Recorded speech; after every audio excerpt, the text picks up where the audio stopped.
Good day, everybody. It's Paul, and I'm coming to you live from the Shirdi Sai Temple.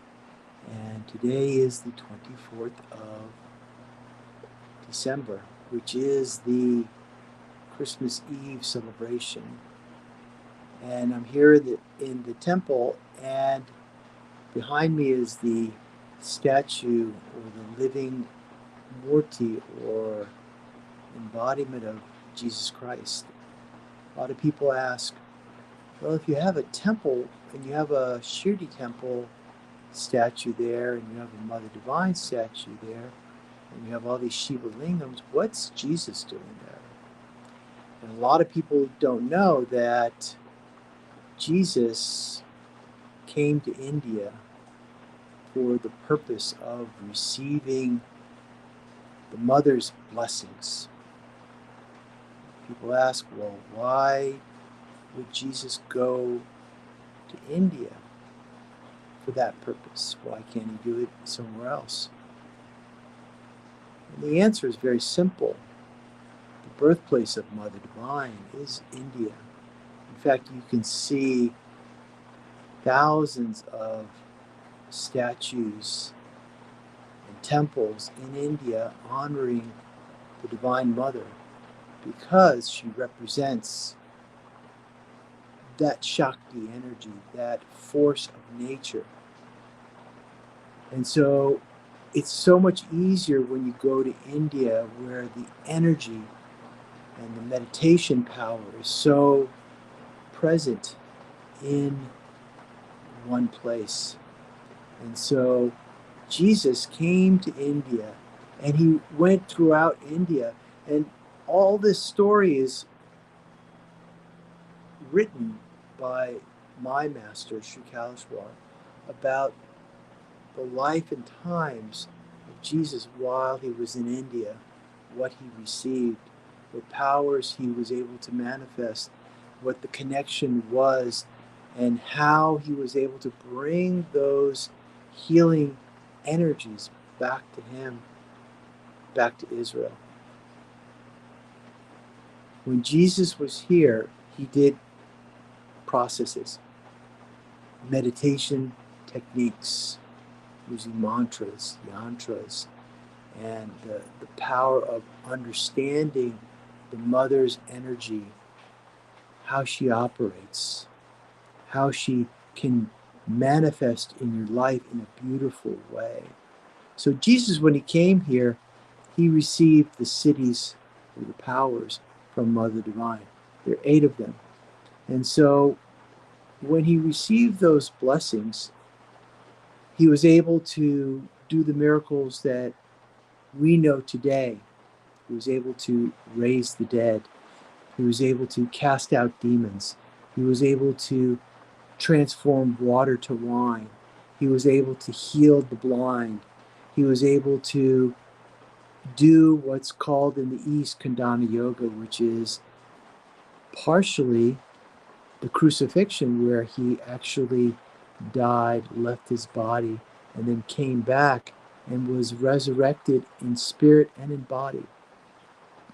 And if you read the book, some of the examples of the transformations that he encountered while there were deeply instilled in yogic practices in India.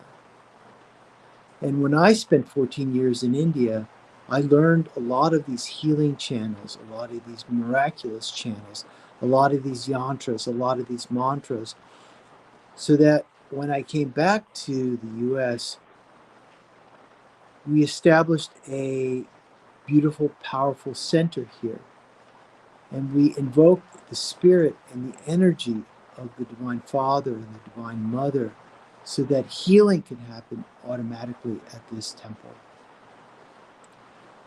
So my point here is that Jesus went to India.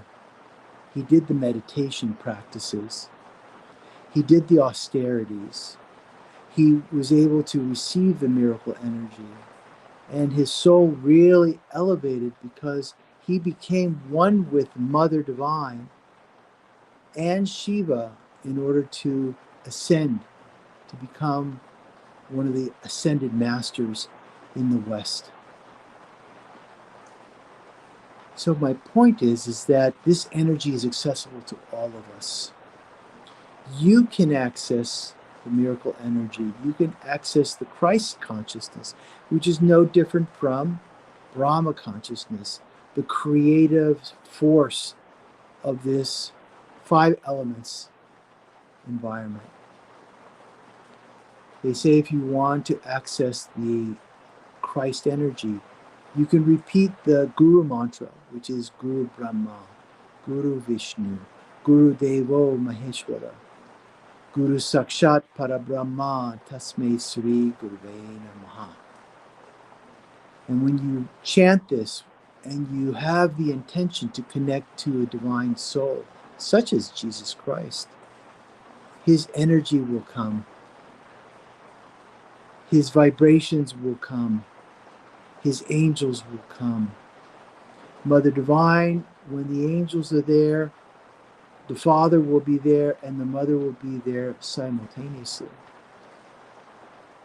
Because we're entering a special time of transformation and upliftment of this planet, the miracle energies are more accessible to us. We just have to put forth the effort. When we put forth the effort towards the divine comes back to us. The divine speaks to us in visions and dreams, through miraculous fragrances, through divine visions. These abilities are more and more accessible now because we're entering a dramatic change and shift of spiritual energy on this planet. You can see the reflection in the Schumann resonance. You can see the reflections in the nature.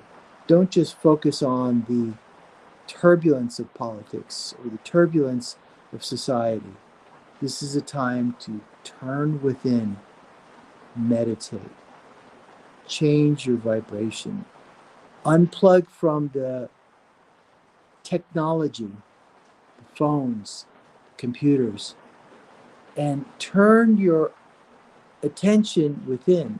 They say that when you close your 2 physical eyes, that automatically the 3rd eye, which is linked to the pineal gland, begins to open. Then you can begin to see the reality. Then you can begin to focus on the divine aspects in this creation. So the message of this Christmas is one of connecting to the higher vibration consciousness. When we connect to that consciousness, we access the love, which is the essence of creation. Our soul begins to expand, our heart begins to open, and we're able to connect on a very subtle level, but a very powerful level. When you're able to do that, what happens is that your anger dissolves, your anxiety disappears, the fear contracts and dissipates. The soul expands naturally. When your soul expands and you increase the vibrational force of your soul, what happens is that your soul becomes a magnet. When it becomes a magnet, then you attract the beautiful aspects of creation. You're able to connect to the angels. You're able to connect to divine souls. You're able to connect to the advanced ancestral beings that look out for us, that overlook our lives, inspire us, that want to connect to us, and nurture our development, nurture and heal us on a very deep layer. Everything is possible through the creation, through the elements, through our higher consciousness, and through our love that gets cultivated.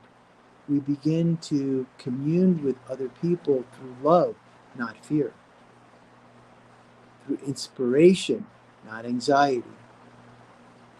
Through love, not the negative aspects of human existence.